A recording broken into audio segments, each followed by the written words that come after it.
आवाज सर्वसामान्यांचा. तुमचं गाव कुठलं? आंबेरी. आंबेरी. बरं, आता काय ट्रीटमेंट घेतली, काय फरक पडला? माझी कमरेपासून म्हणजे मला चालताच येत नव्हतं. बरं. बसलं तर उठा येत नव्हतं. बिताडाला धरून चालत बाहेर अशी गेली तर मी रडतच जायची. अच्छा अच्छा. किती पावलं तुम्ही चालल्यावर त्रास होईल तुम्हाला? 2-3 पावलं म्हणजे पहिलाच पावल उचलताना असं धरूनच मला पावल उचलावं लागत होता. उचलावं लागत होतं. बरं, आता सरांनी काय ट्रीटमेंट केली आणि किती दिवसात फरक पडला?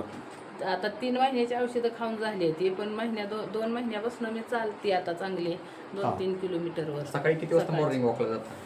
5:30 वाजता. किती लांबपर्यंत जाता?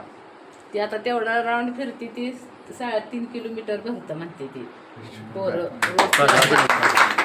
काय दिलं होतं ते तुम्ही नाव सांगा. काय प्रॉडक्ट काय दिलं? डिसेंबर महिन्याच्या कडाकीच्या थंडीमध्ये त्यांना जर का मी 5:30 5:30 वाजता बरं, काय सर तुम्ही काय प्रॉडक्ट दिले त्यांना? मेडिसिन्स मध्ये सर इम्युनिडॉक, थंडर ब्लास्ट, हा. अर्थोडॉक, पंचतुलसी, काउसी कॅप्सूल असा बेसिक कोर्स त्यांना आम्ही दिला होता. त्यांच्यामध्ये त्यांना यश आले. Okay okay.